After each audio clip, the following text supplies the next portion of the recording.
এক ম্যাচ জিতেই সেমিফাইনালে। আগের ম্যাচে মালদ্বীপকে 4-2 হারিয়ে বাংলাদেশ নারী ফুটবল দল সেমিফাইনালে চলে গেছে এবারের নারী সাফে। ফলে তারা এখন রিল্যাক্স মোডে।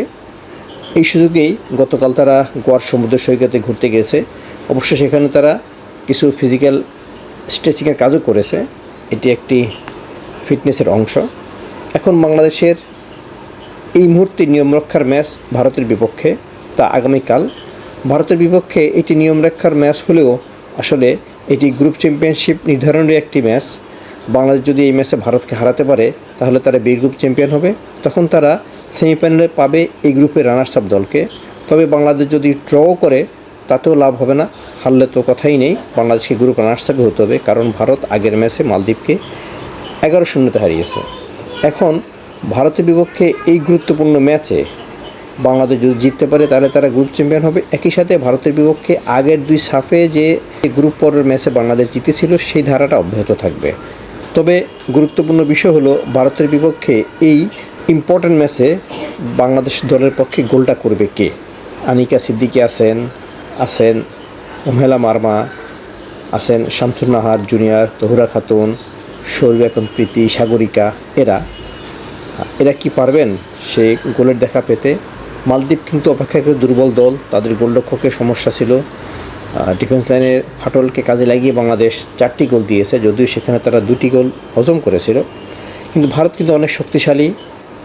তারা মালদ্বীপকে 11 গোলে হারিয়ে কিন্তু জানিয়ে দিয়েছে তাদের পক্ষে বাংলাদেশের বিপক্ষে জেতা সম্ভব। আগের 2 হারের বদলা নেওয়া তাদের পক্ষে সম্ভব।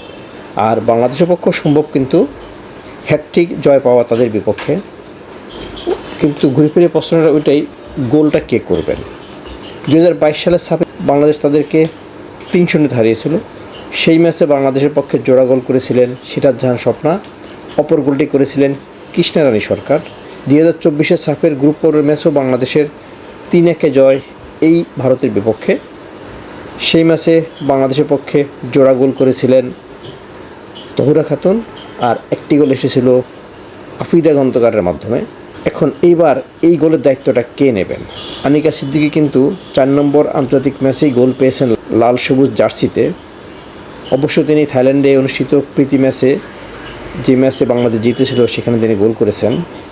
তহুরা খাতুনের ফর্মে একটু সমস্যা যাচ্ছে, তিনি গোল পাচ্ছেন না। একই অবস্থা শামসুন জুনিয়রেরও, তার পায়েও গোল নেই। 2022 সালের সাফের ফাইনালে তিনি প্রথম গোলটি করেছিলেন। আর তহুরা তো গত সাফে ভারতের বিপক্ষে জোড়া গোল করেছিলেন। কিন্তু এই 2 স্ট্রাইকারের সাম্প্রতিক পারফরমেন্স ততটা আশাপ্রদ নয়, তারা কিন্তু গোল করতে পারছেন না।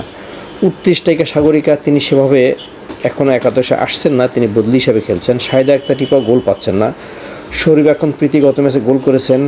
আসলে এরাই হলেন এখন বাংলাদেশ দলের ভরসা। এরা যদি গোল করতে পারেন তাহলে কিন্তু বাংলাদেশ ভারতকে হারাতে পারবে। একই সাথে ডিফেন্সের যে ভুলগুলো ছিল, মালদ্বীপের বিপক্ষে যে কারণে 2টি গোল হজম করতে হয়েছিল, সেই দিকেও কিন্তু সতর্ক থাকতে হবে, সক্রিয় থাকতে হবে। তা নাহলে কিন্তু ভারতকে হারানো যাবে না। বাংলাদেশ দলের ফরওয়ার্ড লাইনে এখন ভরসা বলতে আনিকা রানিয়া সিদ্দিকী, ছোট শামসুন নাহার, শাহিদা আক্তার রিপা, শরীফ প্রীতি, উমহেলা মারমা, ঋতুপর্ণা চাকমা, সাগরিকা। এদের সম্মিলিত প্রচেষ্টাতেই কিন্তু বাংলাদেশ জিততে পারবে। মিডফিল্ডে বল ধরে রাখতে হবে, ডিফেন্সকে শক্ত থাকতে হবে, প্রতিপক্ষকে সুযোগ দেওয়া যাবে না। আর পোস্টের নিচে যদি মিলি আক্তার তার আস্থার প্রতিদান দিতে পারেন, ভুলে পা না দেন, তাহলে কিন্তু ভারতকে হারানো সম্ভব এবং বাংলাদেশ গ্রুপ সেরা হয়েই সেমিফাইনালে যেতে পারবে। এই মুহূর্তে বাংলাদেশের ফিফা র্যাঙ্কিং 112, ভারত আছে 69-এ। বাংলাদেশ সেমিফাইনালে যাদেরকে পেতে পারে, নেপাল অথবা ভুটান, যাকেই পাক, তাদেরও র্যাঙ্কিং একটু জেনে নেওয়া যাক। নেপালের র্যাঙ্কিং 87 আর ভুটানের 164। এখন বাংলাদেশ দল যদি ঠিকমতো তাদের সেরা পারফরমেন্স শো করতে পারে তাহলে ভারতের বিপক্ষে জেতা সম্ভব এবং অপরাজিত গ্রুপ চ্যাম্পিয়ন হিসেবে সেমিফাইনালে যেতে পারবে। সেখানে বাড়তি আত্মবিশ্বাস নিয়ে নেপাল অথবা ভুটানের মোকাবেলা করতে পারবে। বাংলাদেশ দলের ডিফেন্ডাররা গোল করতে পারেন, গোল করতে দক্ষ মিডফিল্ডাররাও। অতীতে এদের গোলে বাংলাদেশ জিতেছে, শিরোপা উৎসব করেছে। তাই ভারতকে হারাতে এখন এই ডিফেন্ডার মিডফিল্ডারদেরও এগিয়ে আসতে হবে। কোহাতি কিসকু গত ম্যাচে মালদ্বীপের বিপক্ষে 4 নম্বর গোলটি করেছিলেন।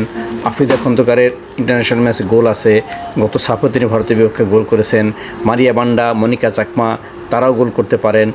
আর ঋতুপর্ণা চাকমা তো দূরপাল্লা শটে গোল করার জন্য সিদ্ধহস্ত। এদের সম্মিলিত অবদানেই কিন্তু বাংলাদেশ জিততে পারবে।